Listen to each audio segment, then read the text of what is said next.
ये कभी अरविंद केजरीवाल के खिलाफ करती है, कभी हेमंत सोरेन के खिलाफ करती है, कभी स्टालिन के खिलाफ करती है, कभी ममता बनर्जी के खिलाफ करती है। क्या इस देश का सारा भ्रष्टाचार विपक्षी दलों ने किया है? इनकी पार्टी के लोग दूध के दूध। ज्यादा बहुमत मिला भाजपा को। नैतिक अधिकार किसका था सरकार बनाने का? बीजेपी का। और आपने कांग्रेस से समर्थन लेकर सरकार बनाई और नैतिकता की बात कर रहे हैं।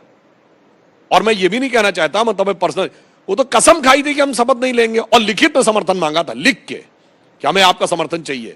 तो एक नहीं आने। और एक और मैं बात बता दूं, ये जब पार्टी आई थी तो एक होता था ना, मुझे चाहिए जन लोकपाल, वो टोपी उपयोग दिखती है कहीं, अब टोपी जनता को पहना दी। अब सुनिए, दिल्ली में कहते थे एलजीरी अप्रूव नहीं कर रहा है, प्योर स्टेट नहीं है।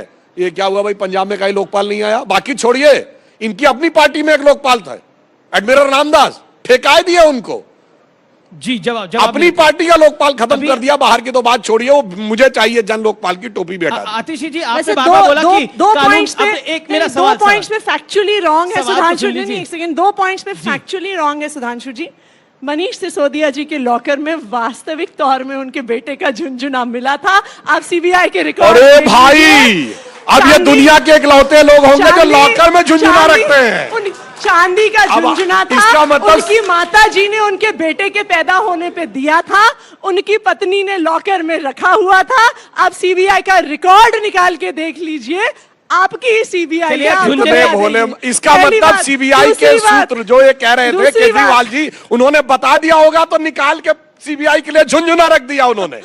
वरना कोई बच्चे का झुनझुना रखता है, और चांदी का झुनझुना इतनी बड़ी चीज नहीं होती। हमारे पास और कुछ रखने के लिए ही नहीं है तो हमने रख दिया जी चांदी का झुनझुना। आपके पास होंगे सोने के बिस्कुट, करोड़ों के कैश, शेल कंपनीज के कागज। अब मनीष सिसोदिया जी के पास कुछ था ही नहीं तो रख दिया उनकी पत्नी ने। दूसरी बात, बस फैक्चुअली करेक्ट कर रही हूं, कांग्रेस ने समर्थन दिया था, हमने समर्थन मांगा नहीं था। पर लिया तो था ना आपने समर्थन। लिखित में मांगा था, ये फैक्चुअली इनकरेक्ट है। लिखित में मांगा था, पत्र भाजपा कांग्रेस दोनों को दिया था। लेकिन अभी I know personally, I am having that letter also. Atishi ji, चलिए, तब लिखित में मांगा, आपने दिया, लेकिन अभी तो आप कौन बताइए, बच्चे का झुनझुना खेलने के लिए होता है या लॉकर में रखने के लिए? अच्छा, हियर में ऐसा झुनझुना दिखा रहे हैं। अब जब बच्चा 21 साल का हो जाए, ग्रेजुएशन कर ले, तो झुनझुना लॉकर में भी रखा। लेकिन एक बात तो सत्य है कि तब आपने लिखित में समर्थन मांगा था, नहीं मांगा था, लेकिन अभी तो अलायंस है कांग्रेस के साथ। बिल्कुल। एक सेकंड सुनिए, चांदी के झुनझुने से ज्यादा कीमत आईफोन की होती है। 8 आईफोन चेंज कर दिए, वो तो नहीं रखे, और कह रहे चांदी का झुनझुना अंदर रखा था। गजब है भैया जी। 4 गुनी कीमत होती है आजकल के आईफोन की। जी, चांदी के झुनझुने से। चलिए, आईफोन, झुनझुना सब आ गया, लेकिन आपने एक बात बोली कि हमने लिखित में नहीं मांगा, हमने मांगा नहीं था, समर्थन दे दिया था। लेकिन अब तो कांग्रेस के साथ आपका अलायंस है, अब तो लालू यादव के साथ भी आपका अलायंस है, मतलब इंडिया के अलायंस के अंदर आप पार्टनर है। लेकिन आपने बार बार बोला हम कानून का पालन करते हैं, कानून कानून कानून। तो ईडी का नोटिस आ चुका है, वो भी एक कानूनी एजेंसी है, उसके नोटिस का पालन क्यों नहीं हो रहा? ये एक सवाल है, बहुत महत्वपूर्ण है, और सफाई से जवाब इसका।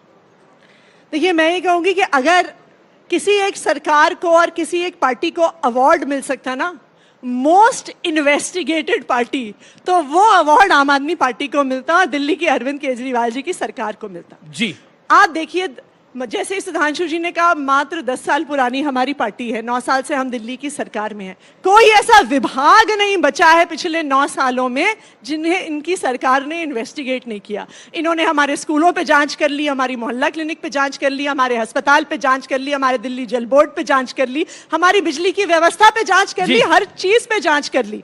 460 फाइलें 6 महीने तक इनकी सरकार आम आदमी पार्टी की रख के बैठी रही कि कहीं तो भ्रष्टाचार मिलेगा, कहीं तो भ्रष्टाचार मिलेगा।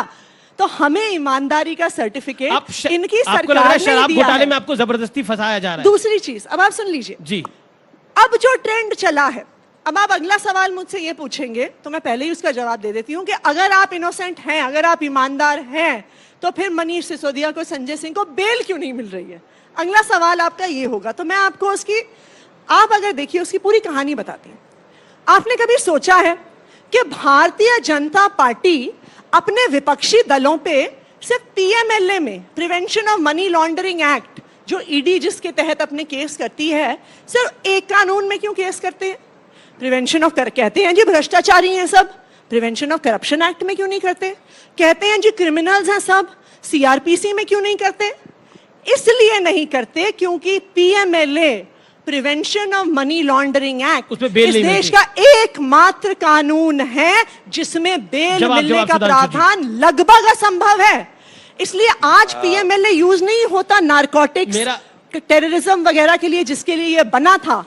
आज पीएमएलए सिर्फ और सिर्फ विपक्ष को दबाने के लिए इस्तेमाल किया ये जाता आरोप है, ये नेताओं सुधांशु, को ये- चुप करने के लिए ये यूज पूरे किया जाता ऑपोजिशन का है। आरोप है। और मतलब प्रधानमंत्री सोचिए। मोदी ने सदन में भी बोला था कि ईडी सबको इकट्ठा कर रही है। सोचिए कितनी मजेदार बात है कि मुल्जिम कह रहा है कि सरकार मेरी मुलाजिम बन से पूछे, हुजूर नवाब आपको कौन सी धारा में बुक किया जाए ये आप मुझे बताएंगे।